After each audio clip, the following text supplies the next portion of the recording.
House here at Fort Abraham Lincoln, which has been turned into the House of Poe for Haunted Fort 2021, and playing off all Edgar Allan Poe's writings and dark kind of mindset that he had, and designing the haunt here at Fort Abraham Lincoln. Yeah, just walking in, I'm already creeped out. Look at these things.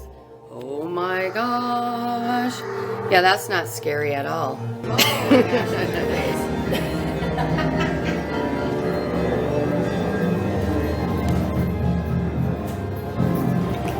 Hey, it's Ginger G, and I am back at the Haunted Fort, specifically in the Custer House with Matt Shannondor, the assistant park manager for the Fort Lincoln State Park Foundation. And I love coming out here, not only because the Haunted Fort is amazing. By the way, the main event kicks off Friday night, 7 o'clock, gates open, 7:30, things kick off for the real haunt. You had the Spookless Nights last weekend. Yeah.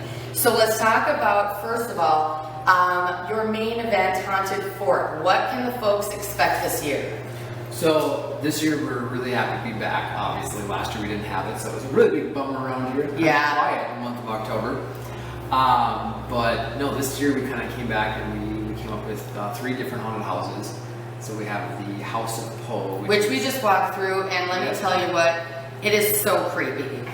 Take my word for it. And the lights are on. I know. House of Poe. House of Poe, and we kind of played off of the writings and works of Edgar Allan Poe, which is actually quite a historical component to the park, because when Custer and his wife and this fort was really active in the 1860s and 70s, Edgar Allan Poe and his writings were very popular then as well. Wow. So kind of bringing that historical tie into the... So they probably sat here reading his poetry, you know? Right. As well, yes. So kind of a unique tie-in to the house here, but we played off of his works for this year's haunt inside the Custer Mansion, Custer House.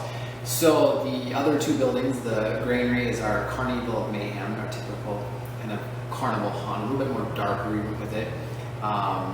Is that kind of like an American Horror Story carnival, creepy type feel to it? We've got a lot of the crazy black lights, a lot more turns and tricks in there and stuff like that. Yeah. So, and then we have the Dark Asylum down in the barracks, which is a full haunt. We kind of combined everything together into one big haunted house, and that one just kind of brings out the dark kind of characters that you may find in an asylum, from deranged patients to maybe some of the kind of the creatures that they're hallucinating and seeing, you know, are coming alive as well. So for those of you that are going to be coming out here to the Haunted Fort, I want you to give them a little background on the actual spirits that have been caught with different paranormal investigators. We were out here a couple of years ago in this very room, and I know some little girls were caught on the EVP recordings. Yeah. We've had a number of investigations that take place. Some have had no evidence that have popped up, others have had some. So it just depends on, you know, time of night and things like that, and in terms of the audio recordings that we have. But we do know that our staff and visitors over the years have come across things that we can't explain. You know, it's really, being an interpreter and being a guide here in the Custer House, you hear all the different sounds, and you become familiar with it, just like your own home is. Right. And it's no different when you're sitting in your own home and you hear a weird sound. You have to kind of find out what that sound was. It was something not normally heard. And so when you're spending every day and you're giving tours and stuff like that, you begin to hear those things. And so staff over the years have talked about hearing anything from voices to footsteps upstairs when they're down, when there's no one in the house, the billiards table, the ball, the rack breaking here, and stuff like that. And the room that we're actually sitting in is one of the most kind of more active rooms that we have. Right. I know there's many people have seen a woman in this window right here. Yes. So this window right here is notorious throughout the year, both visitors and staff have stated seeing a figure which looks like a woman in dark clothing standing in the window looking out onto the grounds. Who that woman is, we don't know.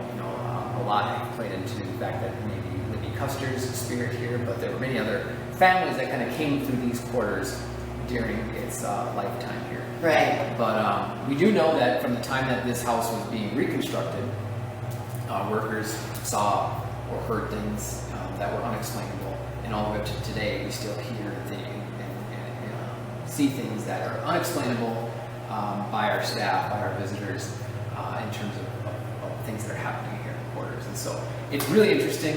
It's really what plays into the whole haunted fort atmosphere, and it helps to kind of bring around that paranormal feeling that just makes you on edge when you see this grand Victorian house in the dark, kind of lit up here on the open prairie.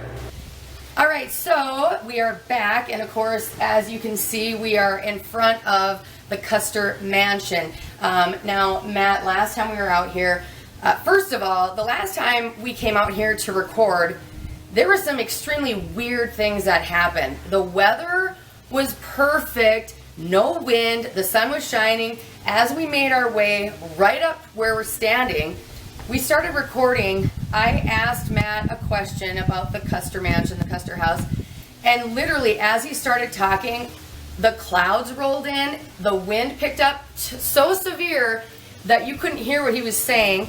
He stopped talking. I asked another question. The wind picked up again so he said, okay, let's go inside, because I didn't think there was someone that didn't want us talking about it. But here we are again. And so you told me about how the original Custer House, when they took it down and rebuilt, people were able to come in and buy different pieces or grab first come, first serve. How did that work? Well, the fort was decommissioned in 1891, and so the military abandoned the post. They did leave a caretaker, in response, kind of overseeing the fort itself. This was still military property. It was still held by the Department of the Interior at that time. But like most forts, buildings were here with really good lumber. Yeah. And so the settlers from both Bismarck and Mandan kind of slowly made their way over here and realized that really no one was watching this, so they started to dismantle these buildings. And so all of the buildings that once existed here were dismantled. That good lumber was taken back into town to build homes and businesses and whatnot. And so just like any other building, the Custer home, which stood here at that time, was dismantled. Portions of it were taken into town, and this one was, again, a Victorian style home, and so there were a lot of unique features of this home that were kept intact. Right. One being like the Queen Anne window that you see on the south side, the grand staircase on the inside, the walk-around porch, the crown steps. These were all pieces of the home that were kept intact and moved into town, because who wouldn't want a big walk-around porch? No kidding. On their home in town and It's stuff like gorgeous. that. So those pieces made their way back into town, and years and years later, we hear stories of some of the older homes that are, well over 100 years old, having these kind of paranormal activities happening in them. Different contractors have talked about different things. Whether there's a connection or not to the fort here, it's just interesting that those homes that have pieces of the old fort now are experiencing those same type of paranormal happenings. Well, after you told me about it, I was at the antique mall, Bismarck Antique Mall, and I met a guy there, Pete, and I was talking to him about what you told me, and either his parents or he at one time lived in a home that had some of the original pieces from, wood and whatnot, lumber. And he said it absolutely was haunted. And he goes, yeah, that's a true story. And I was like, ooh. So, just very cool things that are happening. And it doesn't mean bad spirits. Some, like I said, which we'll hear more about in a second, don't sound so nice. Others, just aren't ready to leave yet. So, but we're ready to leave and head to the next haunt. Science behind fears, how fears are developed from early ages, and then it affects obviously people in their adult years. Yeah. And it's fears that you would legitimately shouldn't be fears, you know, like fears of clowns and stuff like that, where it's like people just, and then we have when people just fall down and just can't move. And at the old 1950s and 60s clowns, Bozo the Clown, stuff like that, and those shows, I mean, it was like, oh my goodness, clowns, you know, they're great, they're fun. Yep. And that completely changed over time, and as it grew into more of less of a phobia, but more of an urban legend. I got in it. people's minds, and so it became that kind of that idea that, oh, I'm scared of clowns, I'm scared of this, but it also goes back to how fast can your mind, and people, and that's the kind of left brain, right brain thinking, is how fast can you decipher what's happening in the situation. Different people react differently to different stimulus, and so if it's something that's jumping at you and scared, and some people they stop and they freeze. Others will jolt. Others will, you know, start fighting back. Yeah, so it's that mentality, and whether you're right brain, left brain dominant, how do you react to that? And so I don't know, by the way, how I'm about to react going in here, even though I know nobody's here. Over at the Carnival of Mayhem, I mean, I would turn the corner and I just kept thinking that Matt was setting me up, and that he had one of his park rangers, put a mask on to jump out at me. That's what I saw, a truck around the corner here, and I'm like, did he tell someone to come in here and scare me? That's what I keep thinking. This is our final spot in the Haunted Fort / Fort Lincoln Grounds tour tonight. Ginger G, Matt Shannondor, and we are at the barracks right outside of the Dark Asylum. And I know, give me a little bit of history first of all on these barracks. Yeah, so Fort Abraham Lincoln had 3 barracks that were located here in the fort, and so we have reconstructed the central barracks, and so each barracks held 2 companies of men, and there could be 50 to 100 men per company, and so these are where those enlisted men came, and the enlisted men came from all over when they came out here in Dakota Territory, and so you had immigrants that were coming out here, you had settlers that were going through here, a lot of them young as maybe 16 years of age in some cases, and so really coming out to an area that completely unknown to them. Yeah. And so coming out of Dakota Territory at that time, cold, desolate, wasn't fun, desolate, not a lot of stuff around here. A lot of men, you know, weren't prepared for this life here at the fort, and so much different from what you had up at the Custer House and where the general lived. This was a much harder lifestyle down here, and so unfortunately you had death was a part of the daily life out here, especially during the wintertime when men sometimes froze in their own bunks. Oh my gosh. It did get so cold. You had hot days that came through here during the summertime where you were in wool and stuff like that, and so even today, you know, you get outside in those hot days, you can't imagine being out and doing drill and things like that. No way. It was 100 degrees out here. Men drowned in the river trying to swim across to go over to Bismarck, or would fall through the ice during the wintertime. And so that kind of plays into the whole environment out here. I mean, we're standing here, the sun is just set. It's without the sounds of the Dark Asylum going behind us. Yeah, that is creepy. I hear this. This would be a very, very quiet place. Right. You don't hear much from the city landscapes around here, and so you have to imagine that same type of sounds would have been heard, that very little sound from your surrounding areas. And then, you know, you have the stables, which is just beyond the road, which is where, you know, the horses were stored, things like that. And those places, there were less people around, and so that's where you had a lot of those suicides and things that would unfortunately take place.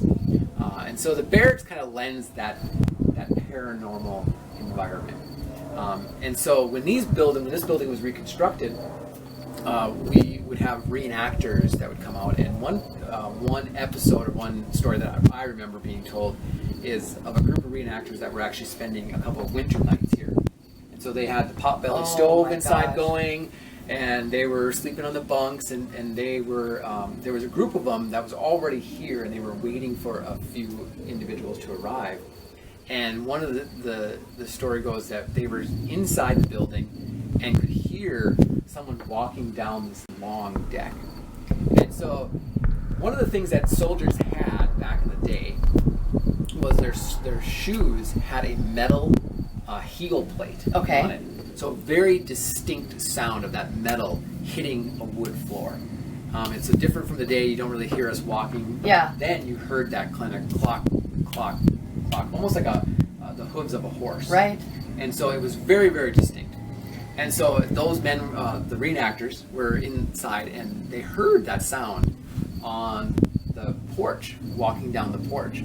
They assumed it was one of their colleagues arriving, but the walking went right past the door and continued down the barracks. Oh my gosh. And they all thought it was kind of weird that the individual didn't come in. And so then they went back outside and no one was around. And their friends never did show up. They actually were coming the next night.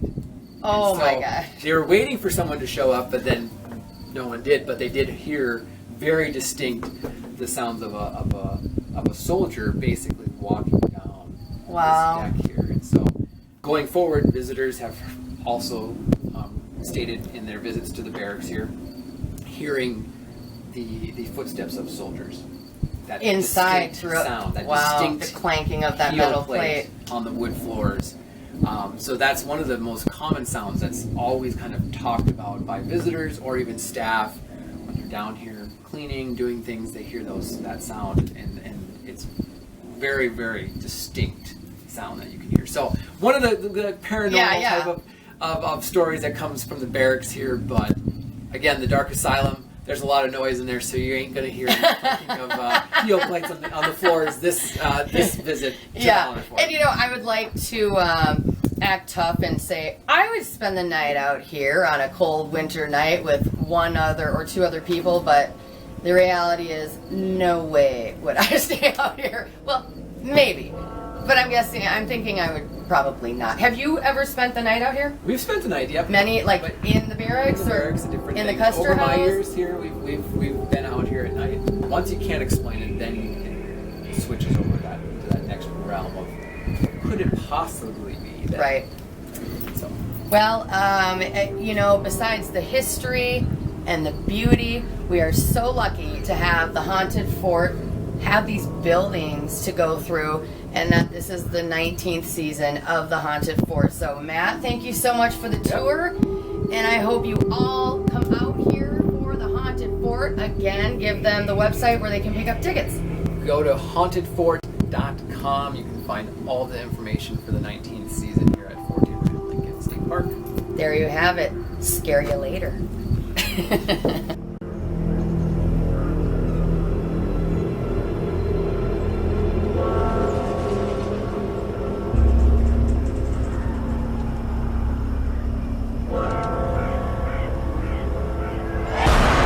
Will you control the fear, or will it control you?